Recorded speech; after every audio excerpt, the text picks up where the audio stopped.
Добар ден, почитувани, започува најновата телма Амбуланта. Зошто стареат зглобовите? Постои ли начин да се забави или пак спречи пропагањето и уништувањето на зглобната раскавица? Каква улога има регенеративната медицина во процесот на регенерација, односно обновување на зглобната раскавица? Дали е тоа се уште експериментален третман? Во кој случај е неопходно да се направи хируршки зафат, односно промена на зглобот со вештачки зглоб? Имаме навистина многу прашања кои што денеска ќе ги упатиме на професор доктор Виктор Камнар, ортопедски хирург во Аџибадем Систина. Останете на телма и дознајте зошто стареат зглобовите.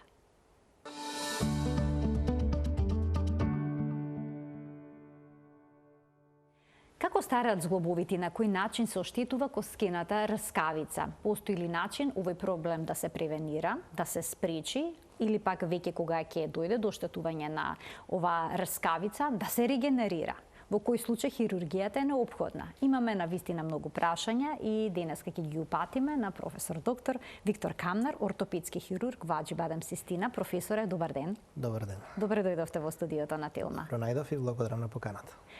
На зглобовите има раскавица, тоа веќе на сите ни е познато. Дали со старењето секогаш ќе дојде до некаков проблем со раскавицата? Интересно прашање, а одговорот е исто така едноставен, а можно интересен. Раскавицата е ткиво кое што по многу нешта се разликува од другите ткива во организмот, меѓутоа по една работа апсолутно не се разликува, по тоа дека секој еден организам, секој едно живо ткиво поминува низ повеќе фази. Една фаза е на негово создавање, па е еден одреден животен тек кој што си поминува низ процес на иноволуција, односно дегенерација, до незино крајно изумирање. И раскавицата е исто така ткиво кое што поминува низ истите фази, што значи секоја една раскавица порано или подоцна ќе остари. Оно што би сакал посебно да го напоменам е дека таа состојба на иморталитет или едноставно живот кој што би бил бескраен, никаде до сега не сум слушнал јас бар, а верувам никој од нас, дека го победил тоа, така да ниедно ткиво не е отпорно на тоа, значи не е рефрактерно на тоа да не остари. Се поставува прашањето дали ќе остари порано него што биолошката толеранција на тоа ткиво го дозволува. Односно, ова повеќе би го насочил да самата раскавица, сама под себе, не ги трпи надворешните влијанија, односно надворешните нокси, кои што би предизвикале незино прерано остарување или незина прерана повреда.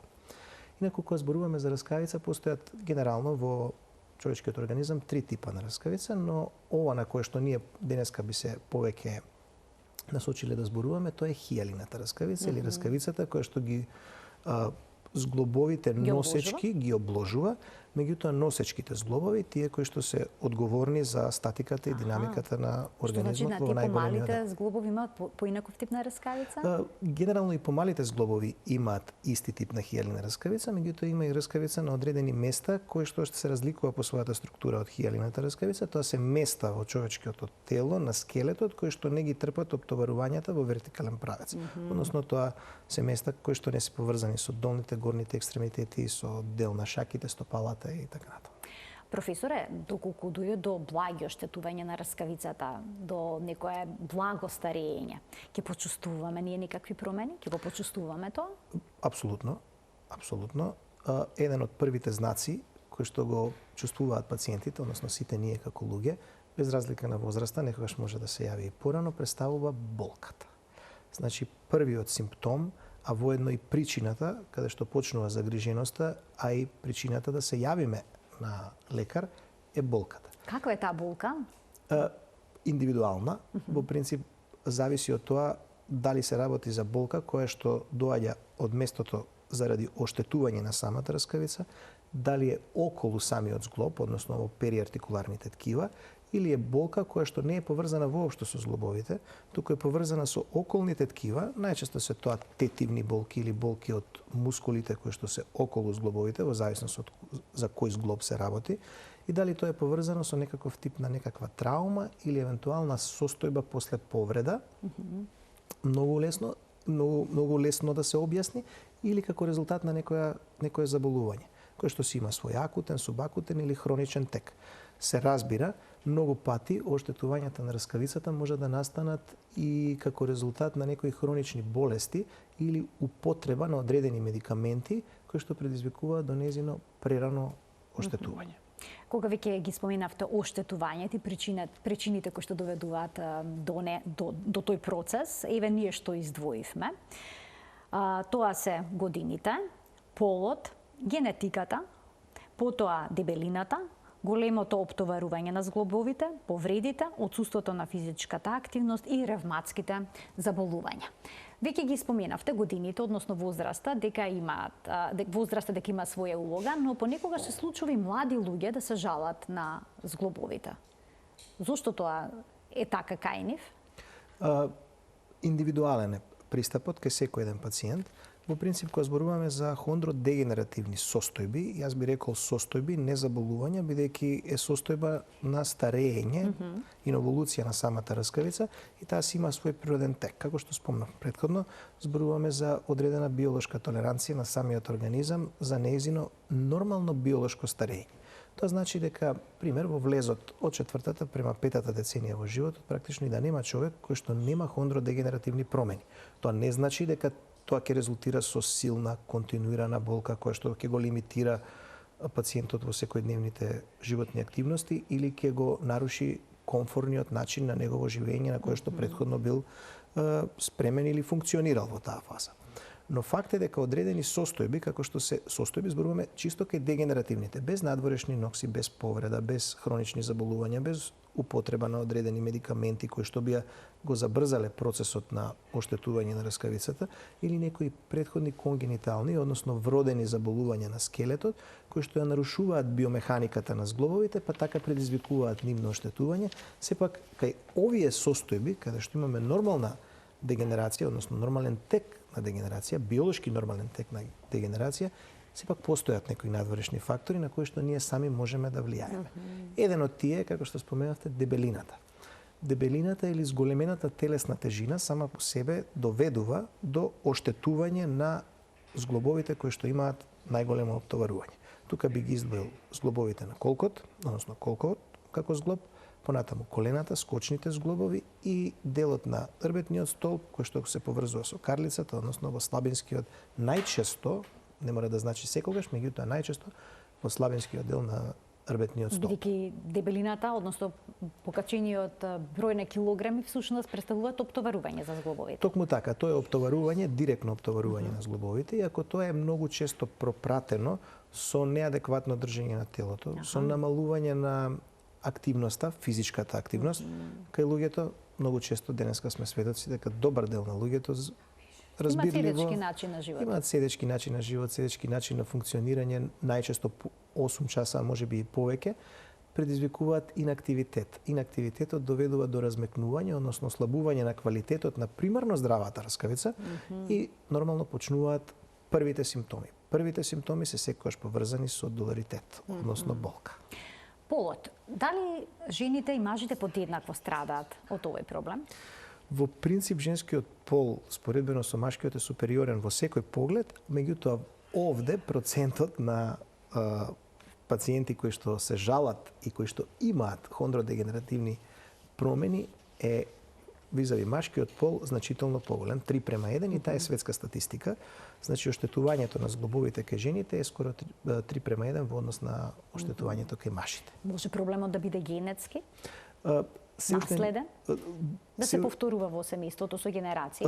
Се уште околу дегенеративната медицина или хондродегенеративните промени не е до крај докажано дека се работи за наследна состојба, но факт е дека одредени состојби се наследуваат, а тие состојби предизвикуваат понатаму побрзо програмирано оштетување на зглобовите. Што значи? Пример, се наследува генот за зголемена телесна тежина. Се разбира, ако тоа истото се надогради со своји одредени навики, да човек е помалку активен, односно инактивен, ако користи храна која што е значително збогатена со калории и така натаму, ја зголеми својата телесна тежина, тоа факт ќе биде причина за оштетување на зглобовите и ќе биде прерано оштетување на зглобовите, кое што во принцип не би требало да дојде. И тука негде се гледа генетиката. Некаде се спомнува и пушењето. Повеќе би рекол дека во овој момент не може со сигурност да се констатира таа состојба и не е докажано во светот, но факт е дека пушењето ја намалува циркулацијата, посебно микроциркулацијата, бидејќи ги оштетува тој ендотел на малите крвни садови. Циркулацијата на крвта е многу важна за здравјето на раскавиците. Апсолутно. Бидејќи некои велат нарушена циркулација, нозете ми се постојано ладни и слично. Тоа ќе им влие на зглобовите? Не, во принцип не, директно не, бидејќи овде се работи за сепак таа микроциркулација, не она голема циркулација што велиме на артерии, вени во околината околу зглобовите, тие се капилари, да, тие се мали, а добар дел на раскавицата, да речеме, мора тоа да се напомене, нема директна циркулација од надврешниот крвен сад, туку од околното периартикуларно ткиво, од тамо се храни таа раскавица, додека е млада и во фаза следна која ќе следи. Дали секое оптоварување, големо оптоварување на зглобовите ќе доведе до проблем? Бидејќи има одредени спортови кои што се поврзани со оптоварување на зглобовите, да речеме джогинг, кривање тегови и слично. Има и професии кои што исто така доведуваат до оптоварување на зглобовите. Дали сето тоа ќе доведе до проблем? Скоро без исклучок. Професионалните спортисти и во денешницата, каде што се оптоварувањата врз зглобовите огромни, после еден одреден период, по завршување нормално на таа професионална спортска активност, страдаат од хондродегенеративни промени прерани. Меѓутоа, тука не морам да не ја издвојам и мораме тоа секогаш да го имаме на памет, е оштетувањето што настанува како резултат на некоја траума. Евидентна траума, која што може да биде од посилен карактер, значи, верифицирана со некаква травма, повреда, или како резултат на репетирачки, постојани микротрауми кои што предизвикуваат постепено оштетување на делови на таа раскавица, особено на многу зглобови кои што се многу оптоварени. Тука се пред се зглобовите на коленото, меѓутоа следат зглобот на колкот, скочните зглобови и, како што реков, во делот на лумбосакралниот спој. Ги споменавте повредите доколку некој падне. Не го скрши колкот, но само падне. Ке му се создаде во иднина некаков проблем во тој дел на телото? Проблем со зглобот? Многу веројатно, ако настане импресивна повреда, што значи да на одредена точка каде што се наоѓа таа хијалина раскавица, доколку настане директен удар и таа се повреди на тоа место, тоа е точка со послаб квалитет, кој што понатаму може да резултира со зголемување на оштетување на раскавицата во подоцнежниот период. Ревматските болести, професоре, да ги споменаме. Дали тие доведуваат до проблем со зглобовите, бидејќи има разни болести кои што директно ги напаѓаат зглобовите, тие отекуваат и слично? Ке се оштети раскавицата? Да, ке се оштети, со тоа што овде би сакал да напоменам дека реуматските болести, реуматоидниот артрит, што многу често луѓето, поготово во нашите амбуланти кои доаѓаат, дека ме болат зглобовите како да имам реума. Прво, реуматоидниот артрит или ревматските заболувања се една група на заболувања во која што, за жал, се уште нема докрај јасна етиологија и докрај разјаснета патогенеза. И оштетувањето не е само на зглобовите, туку е оштетување на повеќе органски системи. И кардиоваскуларниот систем, и на паренхематозните органи, многу често на очите и така натаму, меѓутоа секундарно и самите зглобови се тие кои што трпат оштетување. Не посредно, туку непосредно. Значи не се оштетува директно раскавицата и проблемот не е од раскавицата, туку проблемот е од внатрешно зглобниот простор, односно настанува така наречена хипертрофија на тие синовијални ресечки, тоа е онаа меката обвивка на зглобот, таа станува многу поголема, поагресивна кај реуматските заболувања, односно кај реуматоидниот артрит, и таа ја напаѓа раскавицата и секундарно се оштетува раскавицата. Тука настануваат, впрочем, како и кај дегенеративните заболувања кои што претходно ги зборувавме, настануваат покрај болката, настанува друг процес, настанува дегенерација на раскавицата, настанува оштетување или деформитет на самиот зглоб, се нарушува мотилитетот, многу често на долните екстремитети евидентно егалитетот, односно еднаквоста на екстремитетите е присатна, односно нееднаквоста на екстремитетите е присутна и на крај она за кое што пациентите практично и се одлучуваат за агресивни третмани, а тоа е нарушување и на статичниот и на динамичниот стабилитет на скелетот. Односно, пациентите не можат да застанат нормално и не можат да се движат. Ревматски артритис не е исто што и артроза, така? Не. Тоа се два различити термина, меѓутоа каде се спојуваат? Едниот реуматскиот артритис е прво состојба, заболување кое што е поврзано со заболување на повеќе органи и ткива, каде што не се исклучени зглобовите, оштетувањето како што реков е околу зглобовите и тие директно ја напаѓаат раскавицата. Артрозата, самиот почеток на оштетување на зглобот е во самата раскавица на зглобот. И од тука почнува заболувањето. Не е системска, артрозата е исклучива лоцирана само на зглобовите, така е, но каде се спојуваат? И едната состојба, и другата состојба, на крајот завршуваат со комплетно деструирање на целиот зглоб. И тогаш имаме комплетна артроза, односно артроза дегенеративна, оштетена, каде што практично и едната и другата состојба имаат потреба од еден исти тип на лекување. Ќе преминеме на лекувањето, само уште да ве прашам за отсуството на физичката активност, бидејќи многу возрастни лица кои што имаат проблем со зглобовите, имаат артроза, велат дека повеќе одмарат за да си ги заштитат зглобовите, за да ги одморат и за да го спречат развојот, односно понатамошниот прогрес на болеста. Сега, дали прават добро или пак не? Ја би дал тука еден совет, кој што е општо прифатен во светската литература совет, а тоа е советот дека движењето е живот, а животот е движење. Значи, секоја умерена активност, под умерена активност, сепак е тоа индивидуален пристап, се подразбира активност до биолошка толеранција. Значи, тоа не значи дека некој кој што е навлезен во 6-та или 7-та деценија од животот е многу здраво секој ден да се качува до врв на водност. Значи, тоа не.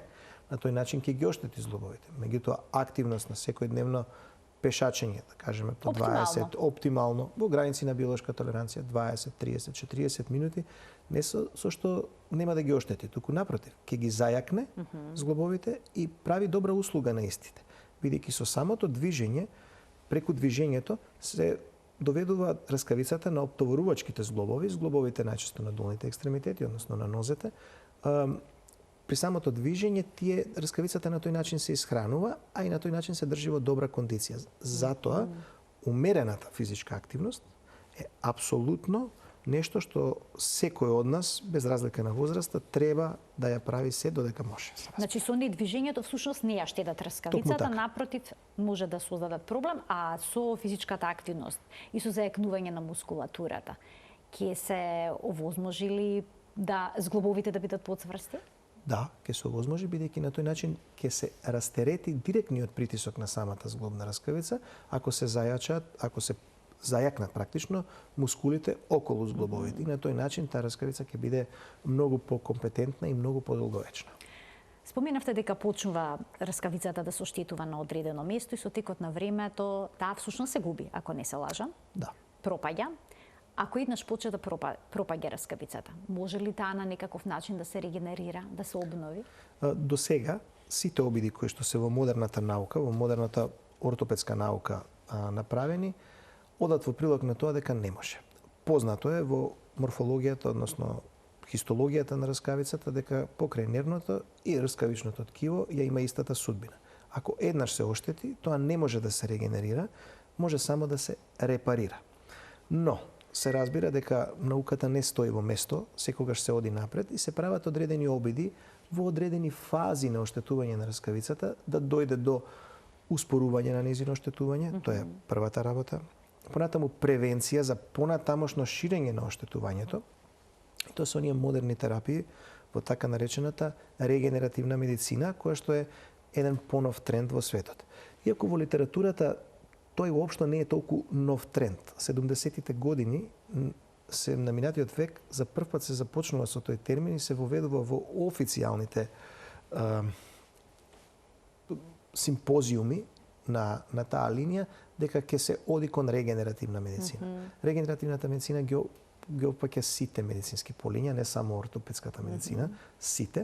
Меѓутоа, најчесто во делот на ортопедијата и травматологијата е насочена кон раскавицата, бидејќи токму повторно да кажам дека самата раскавица не може да се регенерира, него може само да се репарира. И сега што значи тоа? Така, која е разликата помеѓу регенерација и репарација? Еве да речеме, со овој најпознатиот третман PRP методата, плазма богата со тромбоцити, фактори на раст и така натаму, да. Се зема, значи, крв од пациентот, потоа се преку еден процес на прочистување се добива плазма и потоа таа плазма се инјектира директно во оштетениот зглоб, да речеме, во коленото. Што се постигнува на таков начин? Вака, прво која е разликата, рековме, помеѓу регенерација и репарација. Под поимот регенерација се подразбира едно ткиво кое што постоело претходно, ако се оштети, да се замени со истото ткиво, со истиот квалитет како што било претходно. Значи биолошки да биде исто. А репарација е да се практично поправи тој дел на оштетената зона, меѓутоа тој дел нема да биде со исти квалитет, нити биолошки и морфолошки ќе биде исти со ткивото кое што било претходно. Што значи дека тој делот каде што имало раскавично ткиво, сега веќе нема да биде раскавица, ќе биде нека форма на фиброза и така натаму, кој што ќе се обидува, тоа е обид на организмот, да ја замени и да ја донесе до приближно слична биолошка и морфолошка карактеристика кој што претходно ја имало. Сега кои се овие обиди во регенеративната медицина што ги спомнавте, како што е да речеме плазма обогатена со тромбоцити, фактори на раст, понатаму мезенхимални систем, клетки и употреба на така наречени матични клетки и така натаму. За сега во светот се прават многу обиди, постојат многу техники, веројатно би ни требало повеќе од 2-3 емисии за да можеме сите техники полека да ги образложиме, но ја накратко би кажал, тоа се техники каде што се користи квалитетот крвната плазма, која што се вади од периферна крв, таа специјално се припрема и се добива плазма прочистена со фактори на раст.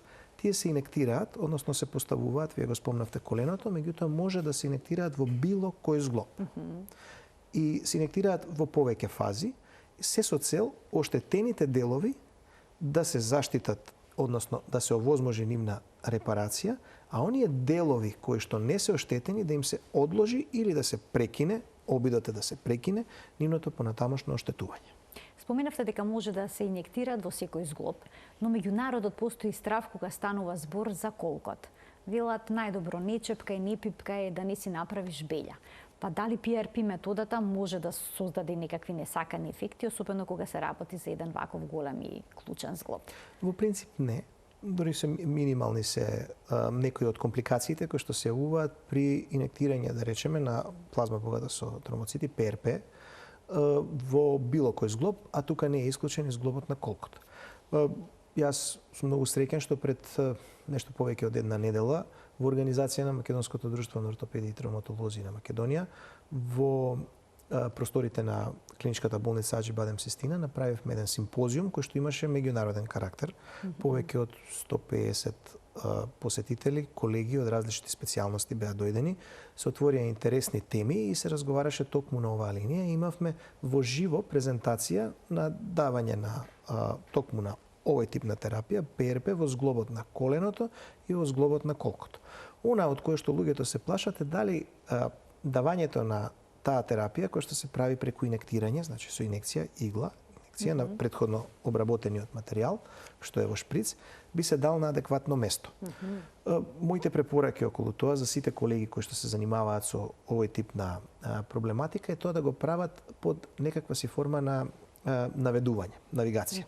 Тоа е најчесто или рентген, или, бидејќи рентгенот сепак има зрачење, или евентуално ехосонографијата, со што се практично гледа конкретниот зглоб и структурите околу зглобот и местото каде што директно се инектира инекцијата. Така да тоа е една метода која што морам да кажам дека не е безболна, има еден степен на болка поднослив, затоа и многу пати и непотребно да се дава, да речеме, локален анестетик, но не е безболна, да, но е сигурна. Во најголем процент е сигурна. Доколку пациентот има болки во зглобовите, дали со PRP методата ќе се обезболи? PRP методата е една од методите која што се користи во не само превенцијата, туку и лекувањето на оштетените или почетното инципиентно оштетените зглобови. Да, си има свој аналгетски ефект, значи се подобрува состојбата доста, но постојат и други типови на терапии кои што претходат пред да дојдат оние терапии кои што се поагресивни, како што е хирушката Ќе стигнеме до таа терапија. Така да пред да се почне со PRP треба да се направи добар план и диагностика, да се види кој е степенот на оштетување на зглобот и во која фаза терапијата со PRP би била најбенефитна за пациентот. Значи, не во секоја фаза на болеста би можело да се аплицира PRP методата, би можело, доколку е меѓутоа, сосема оштетена коскената раскавица, има ли логика да се применува нешто вакво? Не, тогаш е контраиндицирано да се даде, бидејќи кај комплетно оштетен зглоб, тука PRP-то веќе нема никаков ефект.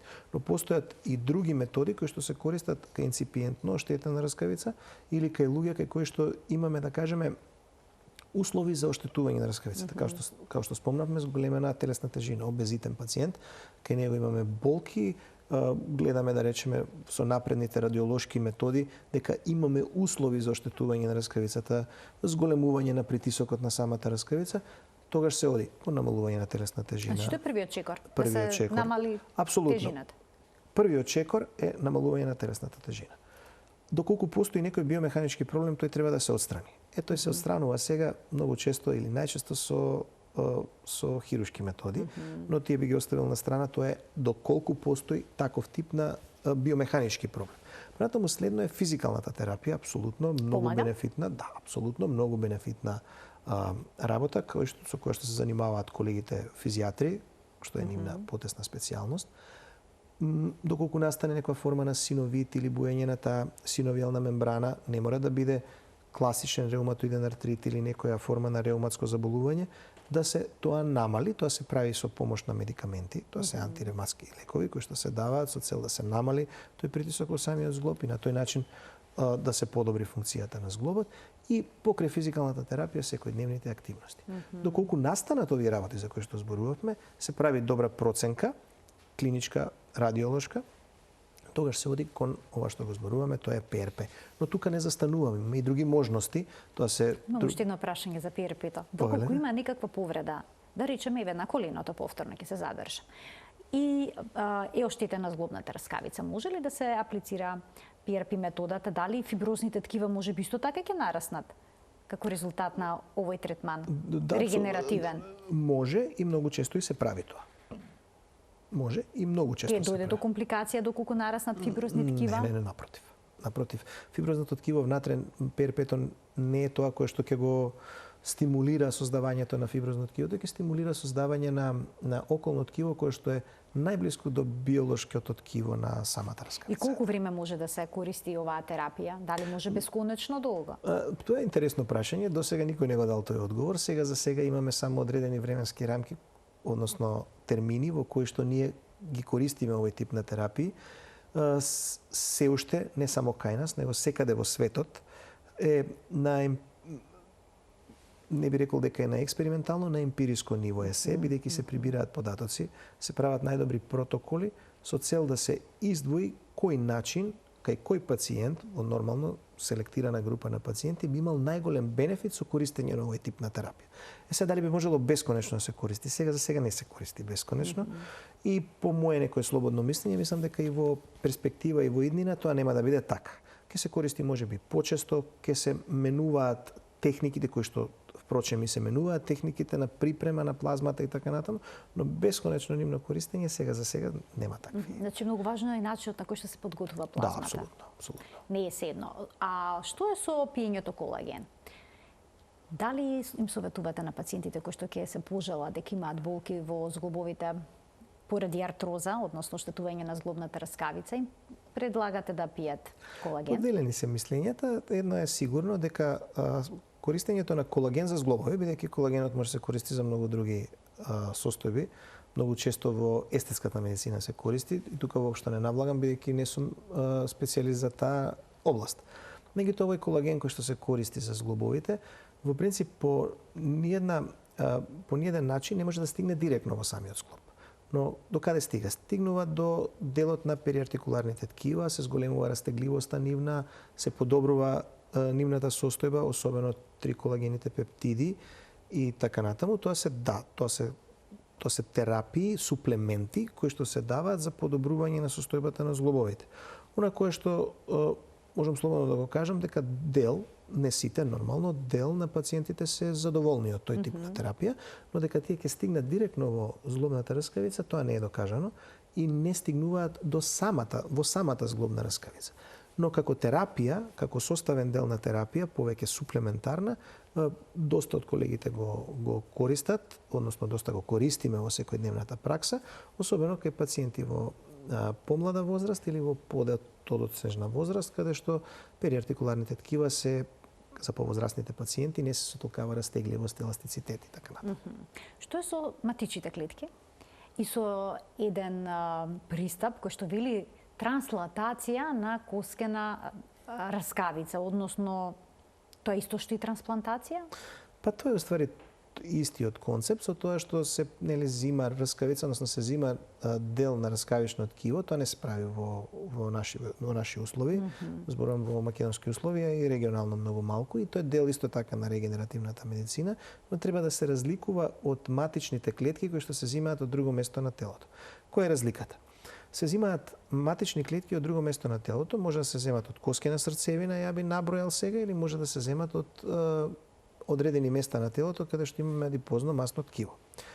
Тоа се клетки кои што се недиференцирани, мезенхимални клетки. Тоа се клетки кои што во тој момент кога ќе се земат, тие не се диференцирани во раскавица, нити во било каков друг тип на ткиво. Тие се млади, плурипотентни, но недиференцирани клетки. Кое е нивното очекување? Со нивна посебна припрема за да дојдат во една течна форма и така припремени да се инектираат на местото на оштетување, очекувањето е нивно да тие од недиференцирани се диференцираат во местото каде што се наоѓаат, во средината во која што се наоѓаат, на ткивото кое што е тамо присутно. Значи преминат во раскавица, во клетки на раскавица. Имено, логично да преминат во раскавица. Но се случува ли тоа? Као што реков, имаме само репараторни за сега докази, немаме регенеративни, но факт е дека има добри клинички резултати. Под добри клинички резултати се подразбираат резултати кои што се охрабрувачки и се собираат емпириски податоците на огромен број на пациенти, ни светот зборувам, а веќе и кај нас, затоа ги правиме овие симпозиуми кои што имаат и национално, но и интернационално учество многу често, за да ги покажеме нашите искуства и низ бројки да покажеме каде, кога, што, какви се бенефитите на тој тип на терапија. Многу често се користи овој тип на терапија во комбинација, многу често во комбинација со оперативните третмани, и тогаш се добиваат значително подобри резултати. И стигнавме до оперативните третмани, до хируршките зафати, кога се менува зглобот и се става вештачки зглоб, така меѓу народот познато, некој има вештачки колк, вештачко колено и слично.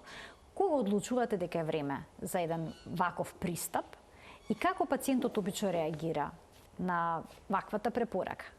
Бидејќи познаваме луѓе кои што со години се мачат и едноставно не се решаваат на овој чекор. Тоа е интересно, интересен е тој податок, тоа е точно.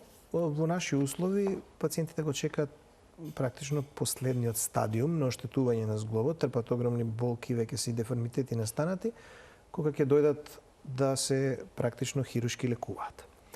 Сега кога доаѓа одлуката да се еден одреден зглоб природен, оштетен, болен, замени со вештачки. Во оној момент кога сите други типови на терапија, односно можни начини на нивно лекување се исцрпени. Тогаш немаме друг избор, тогаш се оди со употреба на тие вештачки зглобови. Вие го спомнавте колкото и коленото, меѓутоа не се исклучени и другите зглобови. Сега се почесто работиме и вештачко рамо, нешто што и во светот многу малку се работи е скочниот зглоб, обично оптоварувачките зглобови, а кај одредените реуматски заболувања се користат и зглобови на малите зглобови на шаките многу често, за да би се добила една пофункционална и безболна шака, се разбира, меѓутоа тоа не е кај класичните дегенеративни промени, тоа е повеќе кај реуматските заболувања. Сега кај големите зглобови, што е она што не го тера професионалецот хирургот кој што се занимава со оваа проблематика, да го одреди тајмингот кога е важно и кога е добро кај пациентот да се вгради вештачки зглоб. Значи, како што реков, кога се сите други типови на терапија исцрпени, тоа е прво. И второ, каде што комфорот на пациентот е до тој степен нарушен, да практично е невозможно неговото секојдневие. секојдневие осмислена тоа мирување, спиење, движење веќе и да не зборуваме, да не е пропратено со огромни болки. Пациентот не може да спие од болки, тоа е една од основните работи, не може да направи неколку чекори, а понатаму настануваат и потешки деформитети и оштетувања на околните ткива. Тои се познати како, например, контрактури или намалување на движењата или ограничување на движењата на самите зглобови, кои што се поставени во една деформирана состојба. И тоа е веќе касно, да треба порано да се интервенира, тогаш се доаѓа тогаш се апсолутно поставува индикација за поставување на вештачки зглоб. Затоа и ни треба всушност долго да се чека. Не, апсолутно. Ова е веќе еден аларм треба да се вклучи кај сите оние кои што имаат проблем да си го решат на време, бидејќи очигледно зглобот на коленото може да го всушност оштети и зглобот на колкот, ако добро ве разбрав. Токму така, тогаш постојат и биомеханички нарушувања од одреден зглоб, зглобовите се поврзани на свој начин, а меѓу себе така да еден оштетен може да истовремено оштети најмалце два соседни зглоба, а исто така и во контралатералната страна, односно од другата страна, особено кај екстремитетите на долни, кај нозете, бидејќи се нарушува статиката на телото и нормално се нарушува и динамиката, одењето. Многу пати тоа одење е и компрометирано до тој степен да пациентите не може да одат воопшто. А сложен ли е зафатот? И зошто пациентите толку се плашат од него, особено повозрастните? Во класификацијата на овие состојби како оперативни процедури влегува во категорија на големи операции. Меѓутоа и како рутинирани операции и еве конкретно еден интересен податок кој што го знам веќе подолго време, дека за една од најбенефитните оперативни постапки во 20 век, зборувам за сите пациенти кои што биле по таков тип на терапија, е вградување на вештачки колк. Најбенефитни, зашто повеќе од 95% успешност. Со тоа што кога зборуваме овде за вградување на вештачки зглобови, ние зборуваме не само за хируршка постапка, зборуваме од една страна усовршување на хируршките постапки, усовршување на хируршките пристапи, нивно подобрување од една страна, а од друга страна индустријата, односно технологијата е таа која што го следи овој тип на медицина, со што се практично создаваат нови типови на импланти, кои што се биоинертни, кои што се многу полесни, кои што се многу поквалитетни, направени се од многу поквалитетни материјали, многу подолговечни материјали. И тие материјали кои ќе се вградат имаат многу поголем и подолг век на преживување во човечкиот организам, истовремено заменувајќи ја функцијата исто како претходниот зглоб кој што бил природен зглоб. Колку е обично векот на траење на еден зглоб? Интересно прашање, многу често поставување прашање. Нема точна граница која може да се каже толку ќе биде. Индивидуално е, но факт е дека со новите импланти кои што се користат денеска, тоа е 20+. Значи, зборуваме од до, се разбира, доколку во меѓувреме не настат некаков тип на компликации. Може да бидат трауми, хронични заболувања, остеопорозата е тука многу често присутна, некоја форма, не дај Боже, на инфекции, бидејќи за жал хирургијата би била најубавата струка во до сега направена, доколку не би постоеле компликации и тешкоти во секојдневието, меѓутоа и тие се присутни во нашата пракса, повторно ќе кажам за жал, но се присутни, во мал процент за среќа, но се присутни. Тогаш, кога сето ова не би постоело, и тоа е во мал процент, да ги охрабрам гледачите, дека тоа е во многу мал процент, практично овие зглобови траат и повеќе од 20 години, значи 20+. Доколку се замени природниот зглоб со вештачки зглоб, може ли повторно да се јават проблеми како што се болките? Можат. Многу често се поврзани, зборувам во мал процент, меѓутоа многу често се поврзани како резултат, да речеме, на недоволно или неадекватно вградување на зглобот во самата коска. Тоа е една од причините. Може да се јават и други типови на компликации. Мали се, ретки се, меѓутоа мали. Не може да кажам дека се мали, се големи компликации, меѓутоа се среќа ретки, кои што се поврзани, не би навлагал поединечно на сите од нив, можат да, и затоа постојат така наречени реоперативни постапки, односно ревизии на тие зглобови, каде што ние сега се уште можам слободно се пофалам и како институција, многу сериозно се занимаваме со тој тип на хирургија, каде што имаме многу висок процент на успех. Сега лицето кое што има вештачки колк или пак вештачко колено, дали може нормално да се движи, да има нормална физичка активност, се советува ли да спортува? Има ли некакви ограничувања животни? Екстремните лицето има спортови, екстремните, да речеме за колку спомнавте, да се фокусираме да речеме само на еден зглоб. Екстремните спортови се тие кои што јас не ги препорачувам, односно не можам да ги забранам, нели, тоа е индивидуално кај секој од пациентите, меѓутоа не баш многу дека ги обожавам и ги преферирам, но имам и такви пациенти кои што ми се зажали мои другари добри од детство, на кои што истото тоа сум го направил кај нив, а они се бават со екстремен спорт и воопшто не ме ни слушаат. Значи, може дури и тоа да се прави. Но факт е дека на многу добар дел на луѓето, доколку живеат еден нормален живот кој што не е оплеменет со такви некои екстреми и авантури, можат се што правиме ние кои што немаме вештачки зглобови да го прават и они. Без никаков проблем. А што е ке по возрастните лица? Дали ке нив процесот на опоравување трае подолго?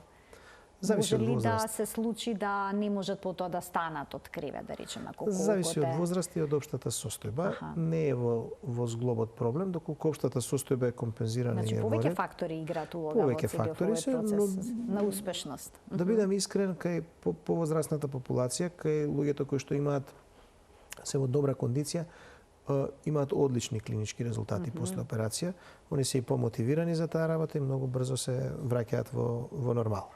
Сепак процесот на опоравување не е толку долг кај вградување на вештачки зглобови, тоа е помеѓу 2 и 4 недели.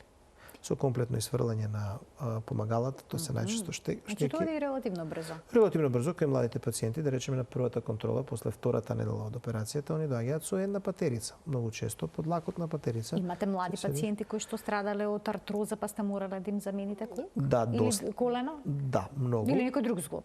Да, многу. Со тоа што трендот сега во светот е да пациентите не трпат. Во некое време пред повеќе од 2 децении, кога ја влегував во ортопедската хирургија поактивно, многу често се сугерираше на пациентите, видете, вие сте, значи млада сте или млад сте, а ќе почекате, да речеме, за ваков тип на интервенција многу подоцна. Тоа многу подоцна значи нешто што го прави самиот оперативен зафат многу покомплициран од една страна, меѓутоа од друга страна и процесот на рехабилитација многу подолг. Зошто е тоа така? Настанува скретување на мускулатурата, настанува контрактури околу зглобовите, процесот на рехабилитација е подолг. Сега веќе тој тренд што постоеше пред повеќе од 2 децении, да, е напуштен, комплетно е напуштен. И сериозните центри кои што се занимаваат со овој тип на медицина, се занимаваат со овој тип на хирургија, не само хирургија, него комплетниот дел, диагностика, хирургија, рехабилитација, се ги менуваат вештачките зглобови многу порано. Ја конкретно лично на пациенти на 16-17 години сум градил вештачки колк со голема успешност, бидејќи знаете како го враќате пациентот во една нормала, нормално си го тера состојаниот живот, кариера, потребите секојдневни и така натаму, нема потреба да се лимитира од ништо друго. Со тоа што технологијата оди напред, ние имаме сега веќе и напреднати технологии, ревизиски импланти, примарни многу сериозни импланти кои што се користат за ревизиона хирургија на зглобовите на колкото и коленото, така да и после 20 години, 25-30 да се направи ревизија, они си продолжуваат понатаму со истиот концепт на живење. Моето последно прашање би било за сите нас кои што би сакале да знаеме дали може би имаме некакво штетување на зглобната раскавица на некој од зглобовите. Што можеме да направиме? Каков преглед треба да се изведе? Тука нема некоја посебна превенција. Обично ако се јави ова што рековме клинички болка, да речеме болка која што е континуирана болка. Значи не можеме да го спречиме реално. Освен ако влијаеме на, да речеме, на телесната тежина, избегнуваме некои екстремни оптоварувања, да не носиме еве тешки кеси во рацете од пазар до дома и слично. Нема да не смета тоа толку многу. Тоа нема многу да смета. Слободно да продолжиме, значи со таа практика. Таа практика да може. Повеќе заребетот можеби. Заребетот да. Заребетот да го смениме начинот на живење, да бидеме малце поактивни доколку постои обезитност поголема, дебелина, се извинувам, дебелина, тоа е термин медицински. Знам многу често да излезам надвор од медицинската, да практично цело време користам медицинска терминологија, што е веројатно грешка. Што е нормално во вашата професија така? Дебелината доколку постои, да се потрудиме истата да ја намалиме. Јас на повеќето од пациентите им велам барем најмалце 10% од тежината која што имате сега. Да се започне така. И тоа е превенцијата која што може да се направи, активноста секојдневна која што ја имаме и тоа. Инаку додиме кои превентивни прегледи да правиме рентген, графи, нема логика никаква и никаде во свет не се ни прави. А кога ќе почувствуваме на болка, на време да се јавиме на лекар, бидејќи споменавте можни се компликации и има решенија Има решенија, поготово пред да дојде до оперативен третман, има многу модалитети на лекување на пациент. Значи, може би нема да се регенерира раскавицата, но ќе се пролонгира времето до потребата за некаков посложен оперативен зафат. Да, апсолутно, со тоа што уште нешто би сакал да напоменам за крај, а тоа е дека, и тоа е факт, дека ниеден вештачки зглоб се уште не е исти како оној кој што е природен здрав зглоб. Многу сме блиску до вештачките се многу блиску до квалитетот и функционалноста на природните претходно оштетени зглобови, но факт е дека не се исти. Ништо не може да замени природата, токму така. Професоре, многу ви благодарам за вашето денешно гостување во Тилма амбуланта и за бројните појаснувања поврзани со оваа состојба која што за жал е честа. Со текот на годините повеќето луѓе се соочуваат со некакви болки во зглобовите и убаво е да се знаат опциите со кои што се располага и кои што може да помогнат во тие моменти. Ви благодарам на поканата. Почитувани, ви благодарам и вам за вниманието со кое што денеска не следевте. Изгледавте уште една Тилма амбуланта во која што заедно научивме нешто ново за нашето здравје. Ви посакувам пријатен ден.